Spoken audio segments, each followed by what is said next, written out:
Hello दोस्तों, welcome back to design बनाओ। आज की क्लास में हम देखेंगे 3 से 4 टूल्स जो कि शेप से रिलेटेड हैं और शेप को मॉडिफाई करने के लिए काम आते हैं। वो सारे टूल्स हैं shape, share, free form tool और रीशेप टूल। ये सारे टूल्स हम देखेंगे और इसको यूज़ करके कोई बहुत अच्छी चीज़ ऑब्जेक्ट बनाने जा रहे हैं हम उसमें। और आप वीडियो को शुरू से आखिर तक देखिएगा क्योंकि अब आखिर में आपके लिए एक असाइनमेंट और होमवर्क भी है, तो आप पूरे कॉन्सेप्ट को देखेंगे तभी आप वो होमवर्क भी आसानी से कर सकते हैं। और अगर आप नए हैं इस चैनल पे और आप ग्राफिक्स डिज़ाइनिंग सीख के अपने करियर को ग्रो करना चाहते हैं तो अभी इस चैनल को सब्सक्राइब करिए और नोटिफिकेशन बेल को भी यहाँ पे ऑन कर दीजिए क्योंकि ऐसी वीडियोज़ में आगे भी लाता रहूँगा। तो आइए देखते हैं।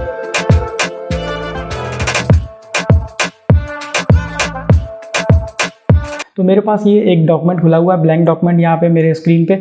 और सबसे पहले मैं आपको बता देता हूँ कि इससे पहले मैंने शेप का जो ट्रांसफॉर्म करने का या फिर मॉडिफाई करने का बताया था, तो उसमें मैंने यूज़ किया था अपना selection tool, direct selection tool. तो मैं आपको एक क्विक ओवरव्यू दिखा देता हूँ। जैसे मैंने एक रेक्टेंगल ड्रॉ किया और यहाँ से मैं सिलेक्शन टूल से क्या क्या कर सकता हूँ, छोटा कर सकता हूँ, बड़ा कर सकता हूँ, चीज़ों को यहाँ से रोटेट कर सकता हूँ, ठीक है, यहाँ से डिस्प्लेस भी कर सकता हूँ। तो ये चीज़ हम सिलेक्शन टूल से कर सकते हैं। और इसके अलावा हम इसकी कॉपी भी ले सकते हैं एड दबा के।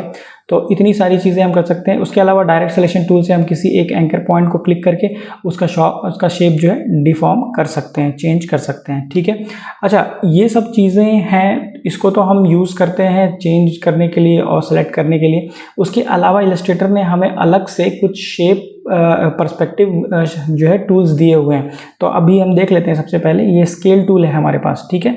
ये स्केल टूल को मैंने क्लिक किया और पहले मैं इसको सेलेक्ट कर लेता हूँ, ये एक रेक्टेंगल जो मैंने बनाया है, और यहाँ पे जाके ये स्केल टूल को क्लिक कर दिया मैंने, ठीक है। स्केल टूल को क्लिक करने के बाद आप देखेंगे कि यहाँ पे मेरे पास एक ब्लू कलर का डॉट आ गया है, ठीक है। और उसके बाद अगर मैं किसी भी एक एंकर पॉइंट या इसके साइड पे जाके ऐसे क्लिक करता हूँ तो आप देखेंगे कि ये साइज़ मेरा छोटा हो जा रहा है और किसी भी फॉर्म में, मतलब मैं इसको कर सकता हूँ किसी भी फॉर्म, मतलब वो रेक्टेंगल या स्क्वायर ही रहेगा बट वो नीले वाले पॉइंट के एक्सिस के अराउंड ही घूमेगा, मतलब वो हमारा सेंटर ऑफ एक्सिस है।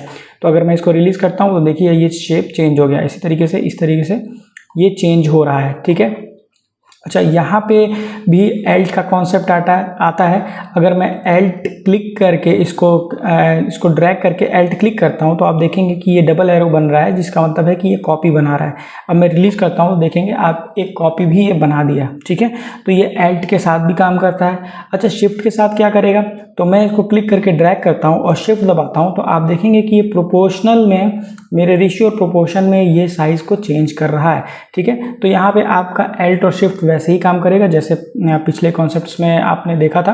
तो इसमें एक चीज़ और है जो मैं आपको बताता हूँ कि ये हमारा जो ब्लू सर्कल है, ठीक है, ये तो बाय डिफ़ॉल्ट सेंटर में होता है किसी भी ऑब्जेक्ट के, लेकिन आप इसको चेंज भी कर सकते हो, ठीक है।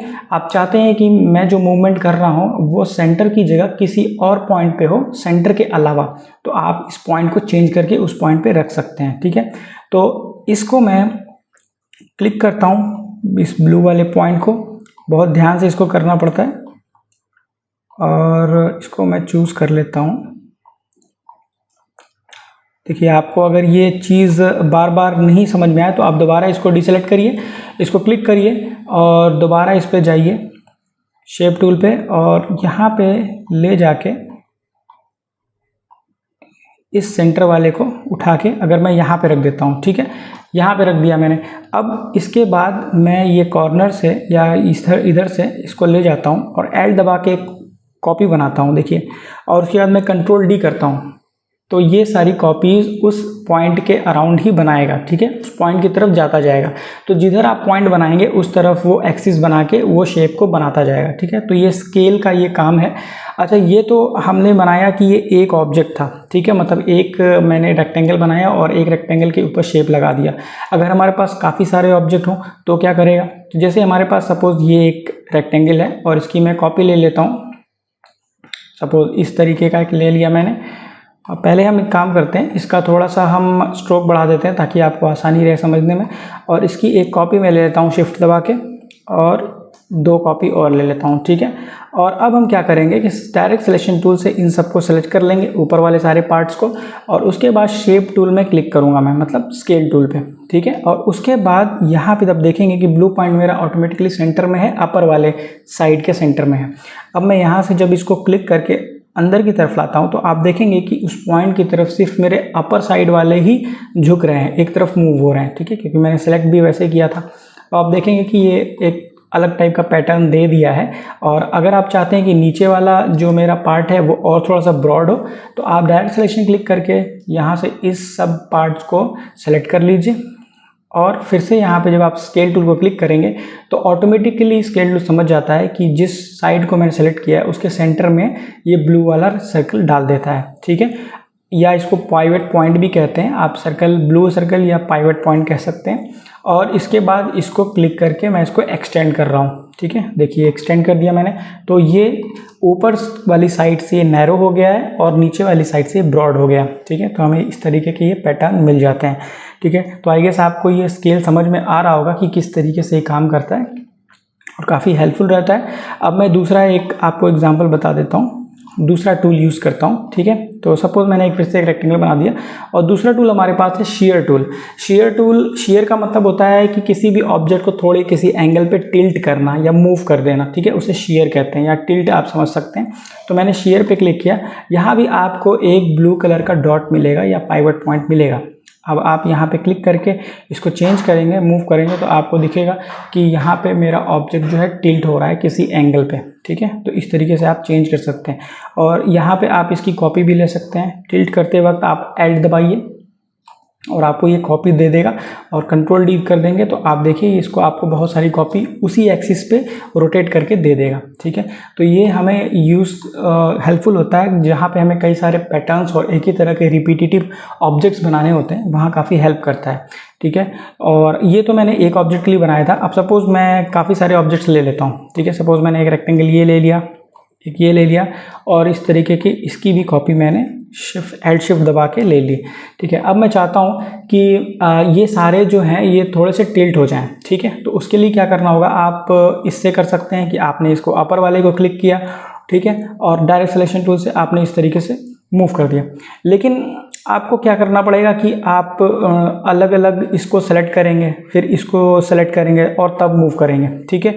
और इसमें क्या है कि आपको एक साथ सारे ऑब्जेक्ट्स टिल्ट नहीं मिलेंगे। अगर आप चाहते हैं सारे ऑब्जेक्ट्स एक साथ टिल्ट हो जाएं किसी एक एंगल पे, तो आप वही शेयर टूल को लीजिए, सबको पहले सेलेक्ट कर लीजिए, उसके बाद शेयर टूल अपना लीजिए यहाँ से।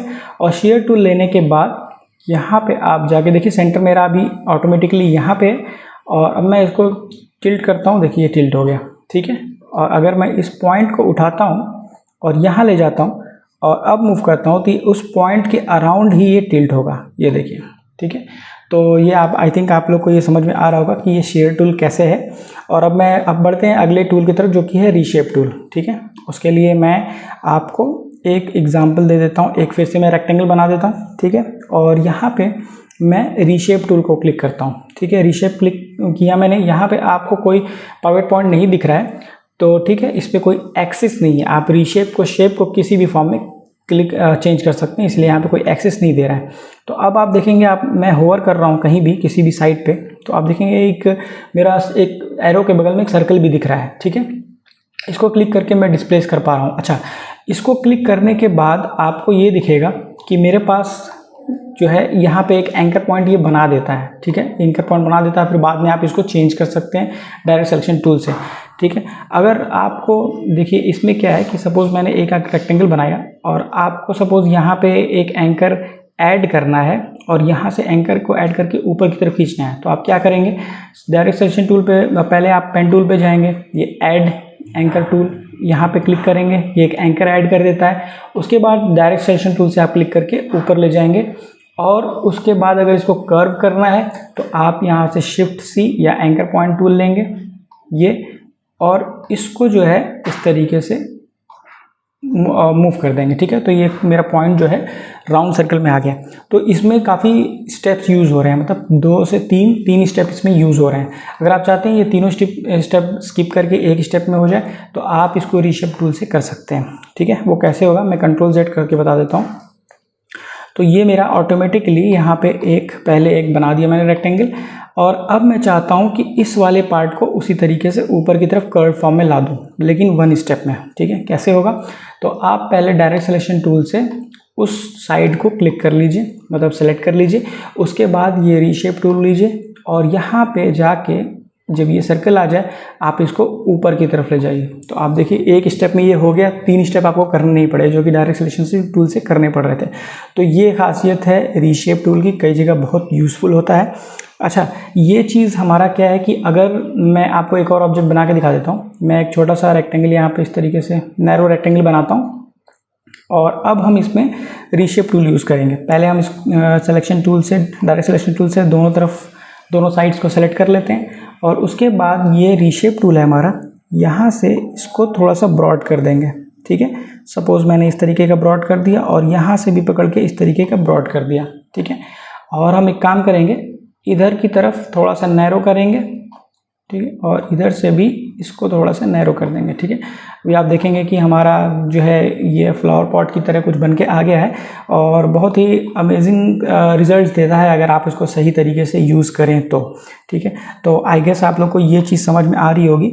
अच्छा, अब हमारे पास है दूसरा टूल जो कि है फ्री ट्रांसफॉर्म टूल। ठीक है, फ्री ट्रांसफॉर्म टूल जब आप क्लिक करते हैं तो आपके सामने इस तरीके की चीज़ ओपन हो जाती है। ठीक है, यहाँ से आप ले सकते हैं। अच्छा, अगर सपोज़ मैं यहाँ पे एक रेक्टेंगल बना लेता हूँ, फिर से इस तरीके से मैंने एक बना लिया। ठीक है, और अब मैंने इस पर क्लिक किया तो आपको एक अलग से पैनल ओपन कर देता है जिसमें आपकी 3 छोटे टूल्स और हैं।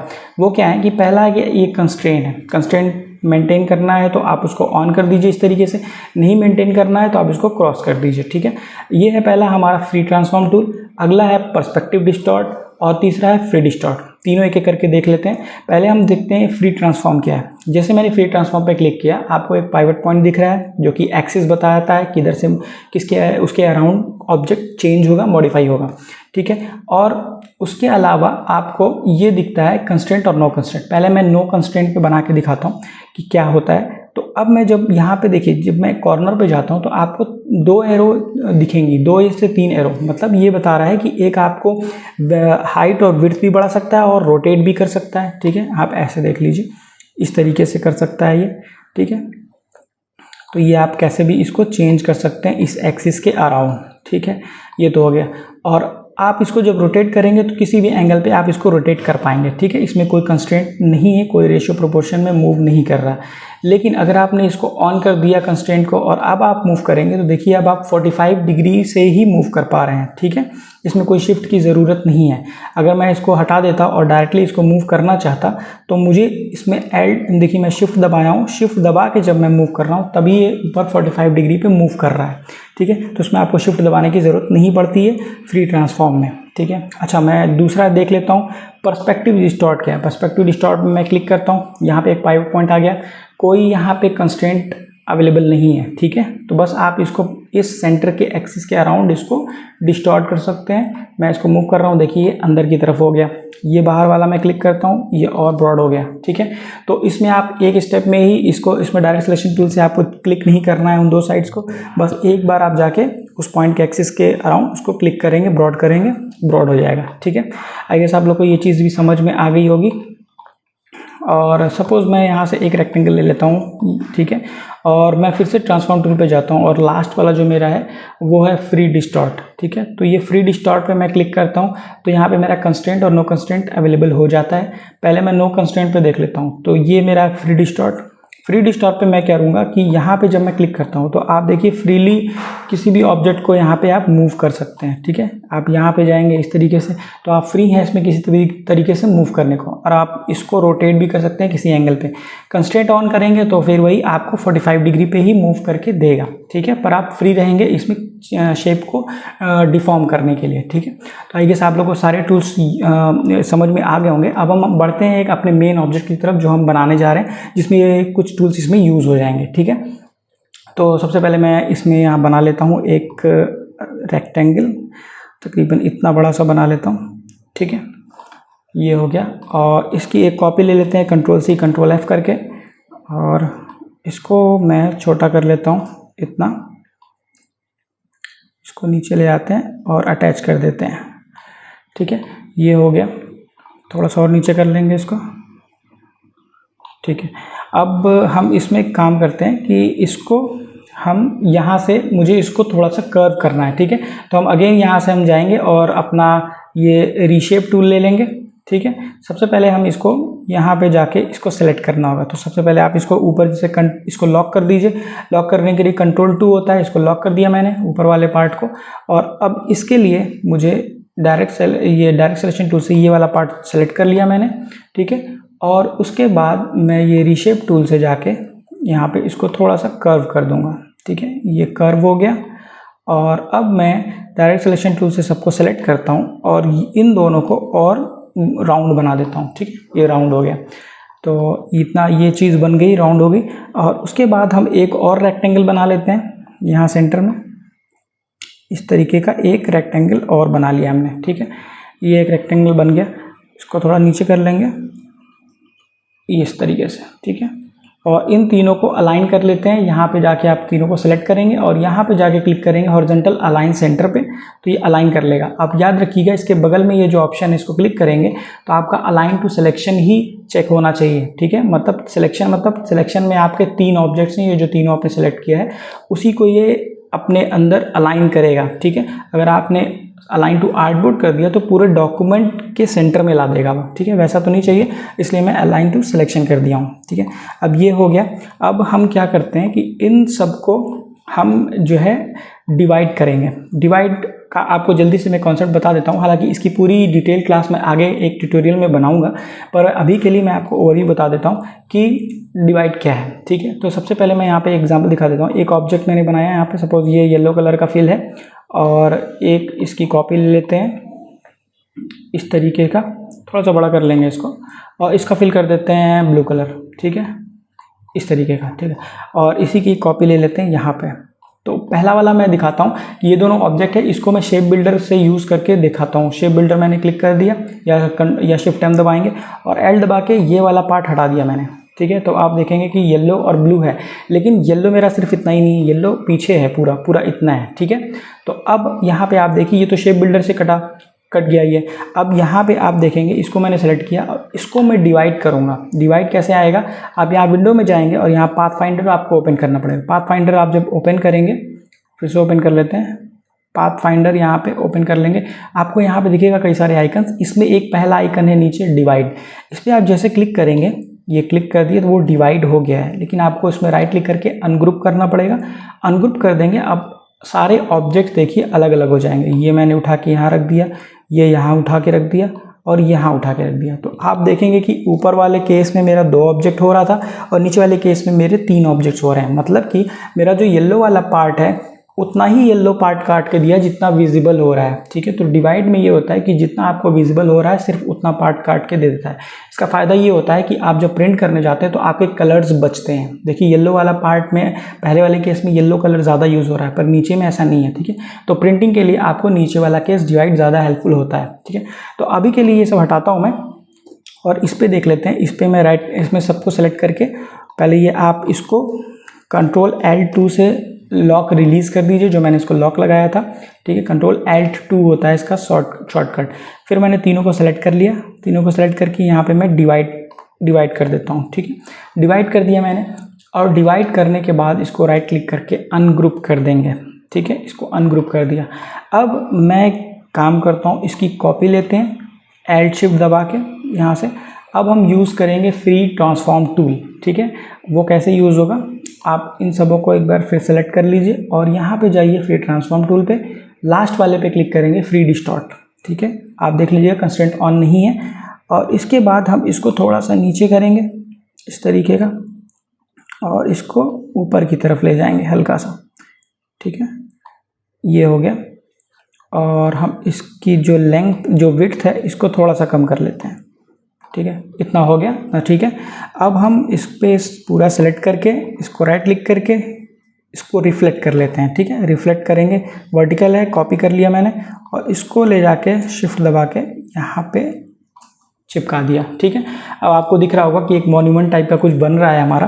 तो अभी देखते हैं कितनी मज़ेदार चीज़ बन जाएगी। और अब हम क्या करेंगे, इसके ऊपर हम एक रेक्टेंगल और बना लेते हैं, ठीक है। यहाँ से एक रेक्टेंगल मैंने बना लिया, एक रेक्टेंगल बन गया, ठीक है।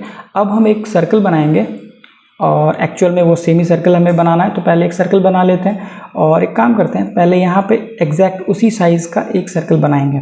तो ये मैंने इस साइज़ का एक सर्कल बना लिया। ठीक है, देखिए अलाइन नहीं है तो आप अलाइन के लिए इसको सेलेक्ट कर लीजिए। ठीक है, और इसको सेलेक्ट कर लीजिए। ठीक है, और इसको दोबारा सेलेक्ट करिए, ये देखिए डार्क ब्लू हो जाता है। ठीक है, और उसके बाद इसको अलाइन करेंगे तो दोनों एक अलाइन में हो जाएंगे। ठीक है, अब ये अलाइन के बारे में मैं बाद में भी आपको एक ट्यूटोरियल बना दूंगा जो आपको काफ़ी समझ में आ जाएगा अलाइन किस तरीके से काम करता है। तो अभी के लिए आप इन दोनों को अलाइन कर लीजिए और उसके बाद हम इस पर अब हम क्या करेंगे कि हमारा सर्कल इसके एग्जैक्ट साइज़ का बन गया है। ठीक है, अब हम इसको यहाँ किनारे रख देंगे और अब हम जाके यहाँ पे एक रेक्टेंगल बनाते हैं। ठीक है, ताकि हम इस शेप को काट सकें। तो एक काम करते हैं, इसको पहले छोटा कर लेते हैं, इसको बाहर लाते हैं थोड़ा। ठीक है, एक हम यहाँ पे रेक्टेंगल बनाते हैं, इसके सेंटर में ही स्मार्ट गाइड आप ऑन कर लीजिएगा। यहाँ से स्मार्ट गाइड ऑन होती है ताकि आपको पता चलता रहे कि एग्जैक्टली मुझे सेंटर से रेक्टेंगल बनाना है। ठीक है, अब मैं इन दोनों को सेलेक्ट करके यही शेप बिल्डर से इसको ऐड करके ये काट देता हूँ। ठीक है, हमारे पास सेमी सर्कल आ गया। अब यहाँ पे जाते हैं दोबारा और इस सर्कल को ले आएंगे और यहाँ पे पहले इस सर्कल को काम करेंगे कि हम फिर इसमें रीशेप टूल से थोड़ा सा कर्व दे देंगे। ठीक है, कैसे करेंगे, आप यहाँ पे जाइए और रीशेप टूल लीजिए। पहले हम यहाँ से डायरेक्ट सिलेक्शन टूल से इस वाले को सेलेक्ट कर लेंगे। ठीक है, और रीशेप टूल से यहाँ पे जाके इसको थोड़ा सा अंदर की तरफ ऐसे कर लेंगे। ठीक है, सिमिलरली पहले हम इस वाले को भी ऐसे कर लेते हैं। यहाँ पे पहले एक बार इसको फिट कर लेते हैं। ठीक है, यहाँ पे जाके हम इसको फिट कर लेते हैं, ये फिट हो गया। और अब हम इस वाले को क्लिक करते हैं, डायरेक्ट सिलेक्शन से ये वाला सेलेक्ट कर लेते हैं, रीशेप टूल से इसको क्लिक करके इसको भी कर्व बना लेंगे। इसको थोड़ा सा अंदर ले जाएंगे इस तरीके से, क्योंकि ये पीछे छुप जाएगा तो ये कितना भी कर्व आप ले सकते हैं। ठीक है, ये हो गया हमारे पास। और अब हम इसको थोड़ा सा नीचे कर लेते हैं। ठीक है, कैसे, इतना ठीक है, इतना ठीक है। ठीक है, और उसके बाद इसकी एक कॉपी बना के मैं एक और कॉपी ले लेता हूँ। ठीक है, तो इस तरीके का हमारे पास आ गया। अब हम इसमें क्या करेंगे कि इसमें कलर जल्दी से फिल कर लेते हैं। ठीक है, तो सबसे पहले मैं इस पर क्लिक कर लेता हूँ और एक ये ब्लू ग्रेडियंट ले लेता हूँ। पहले से मैंने ये ग्रेडियंट निकाल के रखे हुए हैं। ग्रेडियंट और स्वैचेस मैंने क्लास जो बताई हुई आप ऑलरेडी देख लीजिएगा यहाँ पे, तो वो मैंने वहाँ से निकाल के यहाँ पे रख लिया है अपने यूज़ के लिए। ठीक है, तो ये हेल्पफुल होता है जल्दी से यूज़ करने का। तो यहाँ पे मैंने क्लिक कर लिया और उसके बाद मैं इस पे क्लिक करता हूँ और ये वाला कलर फिल कर लेते हैं। ठीक है, उसके बाद इस पे भी क्लिक करते हैं, ये वाला कलर फिल कर लेते हैं और इस वाले पे जाके हम ये कलर फिल कर देते हैं। ठीक है, इस पे तीनों को सिलेक्ट किया, ये वाला कलर फिल कर दिया और दरवाज़ों पे ये क्लिक करके ये वाला कलर फिल कर दिया। ठीक है, अब देखिए आपका मॉन्यूमेंट तैयार हो गया है यहाँ पे। और सबको सेलेक्ट करके मैं यहाँ से स्ट्रोक हटाता हूँ, स्ट्रोक हट जाएगा तो आपको बहुत अच्छा अभी आपको फील हो रहा होगा। ठीक है, तो आप देखेंगे कि बहुत अच्छी यूनिक चीज़ आर्टिस्टिक वे में बन के आ गया हमारा। और इसमें हम लोगों ने शेप टूल भी यूज़ किया, फ्री फॉर्म टूल भी यूज़ किया और ये सब पर्सपेक्टिव या बिल्डिंग या इस तरीके से चीज़ें बनाने में काफ़ी हेल्पफुल होता है। तो आई गेस आप लोगों को ये चीज़ पसंद आई होगी, ये वीडियो भी अच्छी लगी होगी। और अब आपका आज का होमवर्क है।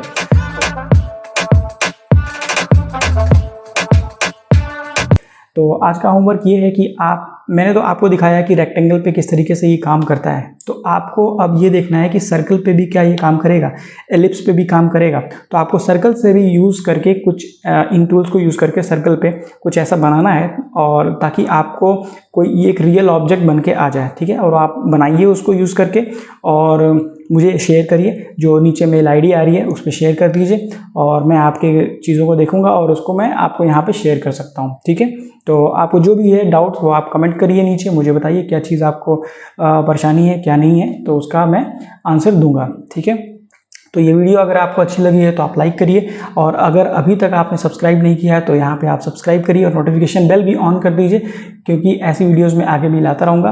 तो अगली वीडियो में जल्दी लेके हाजिर होता हूँ, तब तक के लिए thank you, good bye and take care.